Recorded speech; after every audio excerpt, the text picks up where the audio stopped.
In 3, 2. Happy to be joined by Jonny Parsons. Got a big fight coming up here, August 10th, UFC Fight Night. It's Jonny Parsons live from the PI right now. Jonny, how's it going? I'm doing well. Happy to be here. And happy to be talking to you, man, because I know it's been a bit. We haven't seen you since, I think, last year. We'll kind of start there, I guess. What's been the reason for the layoff heading into this one? Man, I just think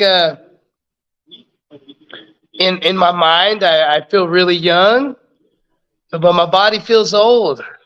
So It's just making the proper adjustments to my training and my lifestyle so that I can, continue to fight at the highest level. Okay. So it sounds like this was the right amount of time off, or were you hoping to get in there a little bit sooner? I was hoping to get in there a little bit sooner. Man, I got a hard time focusing. So sometimes, like, when there's a contract, when there's an opponent, it's much easier for me to get dialed in.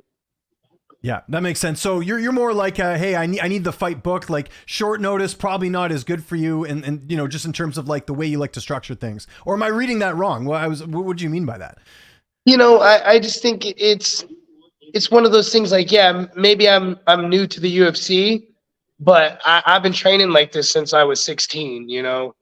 So it's just like I put a lot of work in, and sometimes it's just like, training's hard. It's hard on the body. It takes a lot of time and energy, and it's, I got a family I got to take care of, and they need lots of attention and things like that. So it can be hard sometimes.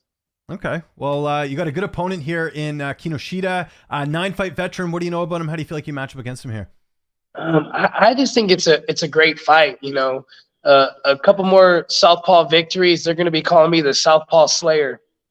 You should get that on a T-shirt. I actually like that saying a lot. And we see at the PI there, obviously you train in Vegas. Who've been some of the main guys helping you get ready for this fight as far as training partners? Well, I actually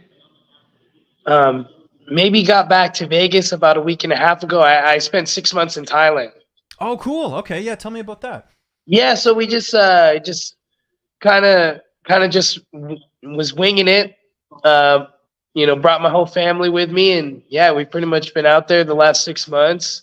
Training. My boys were actually, they were training as well, and they picked up a bunch of fights out there. So my 3 sons were fighting full rules Muay Thai out there, and kneeing kids in the face and elbowing kids in the face, and picking up a bunch of wins. So it was really cool to see. Was it tempting just to stay out there? Because I hear a lot of great things about Thailand, the food, the cost of living, all that stuff. How is that? How is that side of it as well, aside from the fighting? Yeah, it was great. I was over at Bang Tao, Muay Thai and MMA, and in the area, I would say it's a little more expensive than Fitness Street, where like Tiger Muay Thai and a bunch of the other gyms are at. But yeah, man, it was a great experience. It was really nice for my family to just be on the same schedule and get to spend a lot of time together. My boys, they train 2 days in the Muay Thai fighter class, 5 days a week, even sometimes 6 days a week. So it was just nice to be able to just be on the same schedule and not be driving around town all day, 30 minutes here, 30 minutes there, to take the kids to school, to pick them up, make sure they go to the gym, and then make sure I'm getting all my training in. Because, I want to train, I want to focus on my career, and I want to fight, but not at the expense of, neglecting my kids. For sure. No, that's a good mentality. As a father of 2 kids, I can completely relate. You don't get those memories back. So you got to make sure that you're, there and present and all that. So that's great. And also, if you're not influencing your kids, who is? That's a good point too, especially in today's day and age. We could probably do a whole podcast on that. So you mentioned obviously the training in Thailand and all that. What about in Vegas? Who are you getting to work with? Who are some of the guys that are sort of finishing off camp for you? Currently I'm training at One Kicks. I'm getting some work there with Master Nick. I'm doing some pad work with him and getting some drills. And I'm lucky that a handful of people that I've trained with and coach. I got a couple really good southpaws that I'm getting some work with. So, try not to mix it up too much. The main thing for me is that, like, I just want to stay healthy. I guess there is a little bit of a history of some injuries and needing some time off. So I think I got a lot of experience. For me to go in there and perform my best just really comes down to just being healthy and in shape. How is the weight ahead of the fight? Obviously we have some time, but I'm sure going to Thailand, you're probably eating some really fresh stuff. I'm sure the weight's been kind of maintained while you're out there as well. Yeah, it could be a little bit better. I would say the crazy thing about Thailand is that it's so hot. Yeah. And training out there is exhausting. So like after some hard sessions, man, you wanna refuel, it's tough and kind of where I was at, I was trying to stay on a budget and also it wasn't just feeding myself. I was having to feed my family of 5. And so maybe there was times, especially times where there wasn't nothing signed on the dotted line. I was just making sure like my family ate and enjoyed the food, and I wasn't always prioritizing my meals, but it's part of the game. Your corner, who will be in the cage with you for your fight on August 10th? Yeah, well, it'll be Master Nick from One Kicks, and then one of my students, and then I'm trying to plug someone in for that third spot. I might ask one of my someone I train with that's a solid southpaw, just to kind of have a solid body to warm up with. Okay. How do you see this fight playing out on August 10th? Obviously, you feel like you're going to get your hand raised, otherwise why sign the contract? But how do you see it unfolding? Man, he's going to come at me. He's going to try to be explosive. He's going to show me what he has, and I just think my defense is going to be too sharp. My pressure, we're in the apex. It's going to be a smaller cage, not much room to run around. So, I plan on pressuring him, having solid defense. And, I just know once we get into that firefight, that's where I'm going to put him down. Like we've seen in so many fights, they've been getting a lot of good wins lately, Johnny. So that's been cool to watch. Sticking with predictions, I wanted to ask you about a couple other fights, but before I do that, wanted to mention this is brought to you by HK USA. They have great combat sports gear and clothing accessories. You can use our code from Fight Bananas, Bananas20 for 20% off your full order. That stuff's really important, so I got to mention that. We got a fight a week before you, Corey Sandhagen and Umar Nurmagomedov. I was curious how you think that fight plays out in the main event of that UFC Abu Dhabi card. I don't know if you're familiar with them. Yeah, I'm pretty familiar with them. I think, man, that's a tough one to call. I think Corey Sandhagen can pull it off, and if there's anyone that's gonna stop Umar on his run, I think Corey can be the person to do that. What about a week after that, or I shouldn't say a week after that, a couple weeks after that, we got the middleweight title fight between Israel Adesanya and Dricus du Plessis. Who do you see winning that? I think Izzy's going to take it. When I think of, how styles match up, I just think that aggressive goofiness, I don't know how to describe it, but like Dricus is like, he kind of moves a little awkward and different. He's kind of aggressive, but I feel like those kind of fighters are the ones that make Izzy's style shine. So I think we're going to see some nasty counters and some nasty striking from Izzy in this one.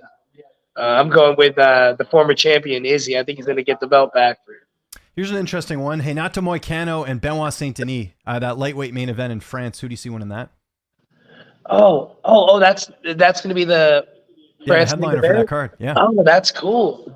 Yeah, that's gonna be a good one.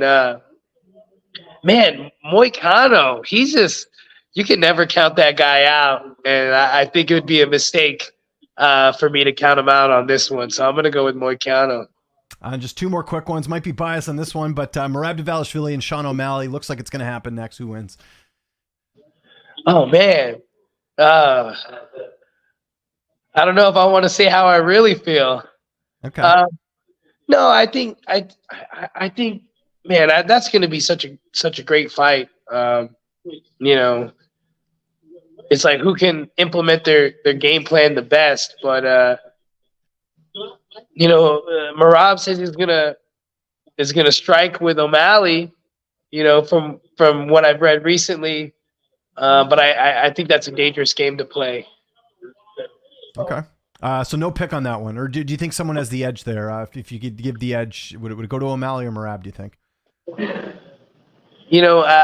I'm going to give the edge to O'Malley, but saying that, that might put Marab in a position for us to see the best Marab there's ever been. Just last one I wanted to ask you about, Max Holloway and Ilia Topuria. Looks like that's going to happen too for the featherweight title. Who's taking that? You know what? I'm going to go with my boy Max. Especially the last fight with Gaethje, he just showed how technical he can be and also like solid with his defense. He did a lot of damage in that fight, and at the same time didn't take too much damage. And they've said that about Max in the past, that he has a record for most strikes absorbed or something. And I sometimes with the older fighters, you don't see them evolve too much. But I think with Max's last performance, we saw a little bit of an evolution. He was able to do a lot of damage without necessarily taking too much damage himself. So I'm going to go with Max. We do have one more I should mention because it's this weekend. Leon Edwards and Bilal Muhammad, your division. Who's winning the welterweight title? Who do you think gets it done? Man, I think Leon's going to do it. He just got to try not to poke Bilal's eyes out. Okay. Simple as that. Do you think in the stand-up, or because obviously Bilal's a little bit older, layoff coming into the fight. Leon obviously is the champion, and it's going to be in the UK, so I think a lot of stuff favors Leon. But do you think even with all that Leon's probably still going to edge that one out? Yeah, I think he has the ability to make it happen. It's just going to come down to, I think Bilal's is gonna try to wear Leon out with grappling, and I think it just might come down to who gets tired first. Okay. Like that assessment. Okay, let's get to some questions that have nothing to do with MMA. These are rapid fire questions, so whatever comes to mind, just say whatever answers on your mind. There's no wrong answers here because it's an opinion. Who is your favorite athlete outside of combat sports? Oh no, I don't watch anything. Okay, just combat sports then. Yeah, I don't know, outside of combat sports. Okay, let's skip that one. What's your favorite movie? Oh no! Again, there's no wrong answer here. You could just pick whatever comes to mind. Like, what's a good movie? Yeah. Godzilla -1. It's a Godzilla movie that came out recently. It was really good. Favorite actor or actress?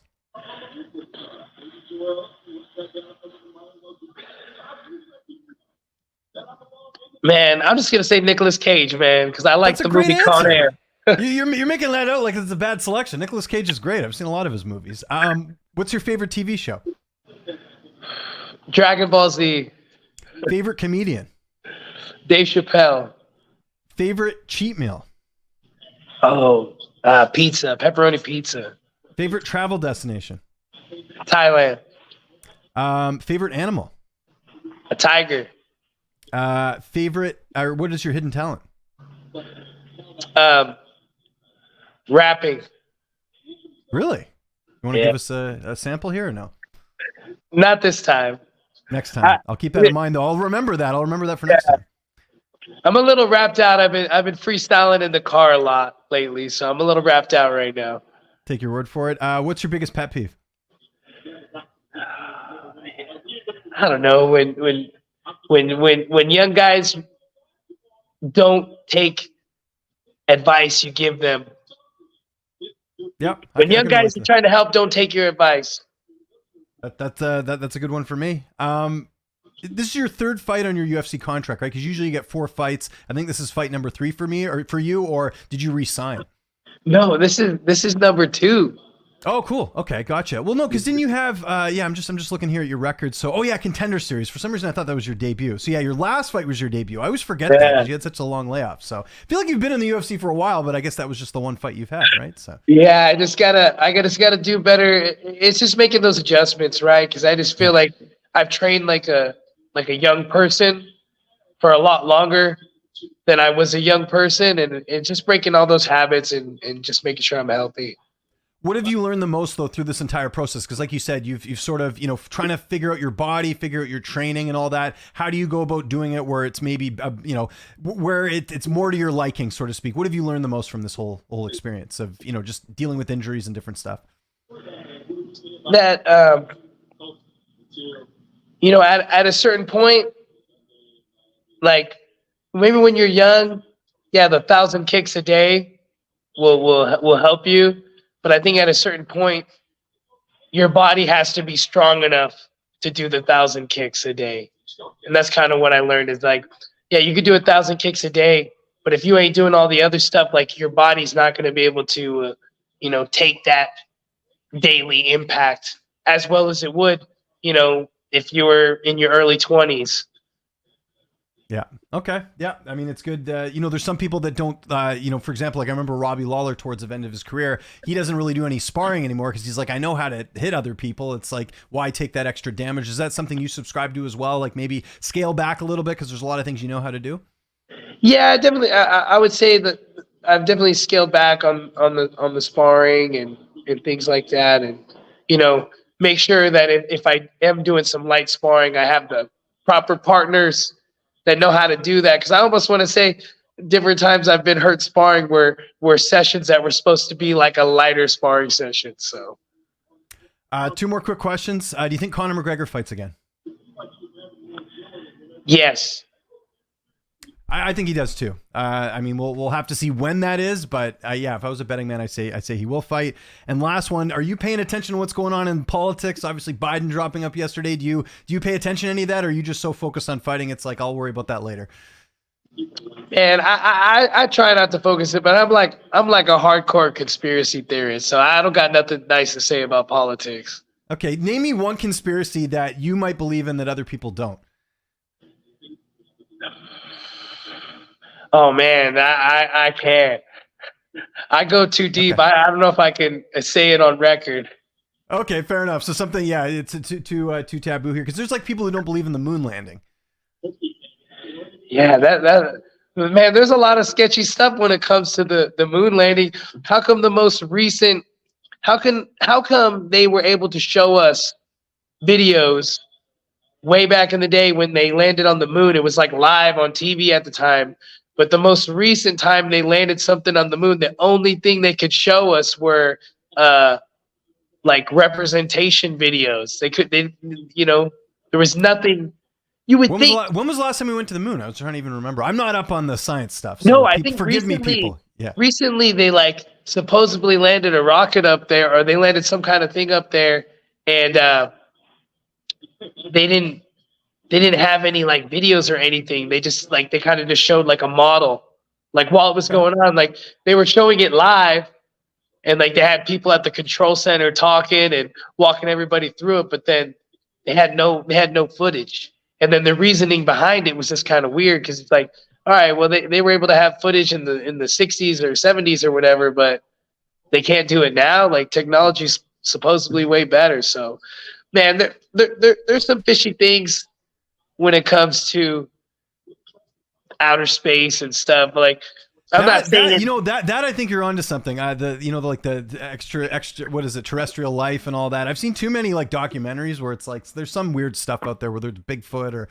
any of that stuff. There's something out there that's not human. You know what I mean? I don't think the Earth is flat, but they're definitely hiding something.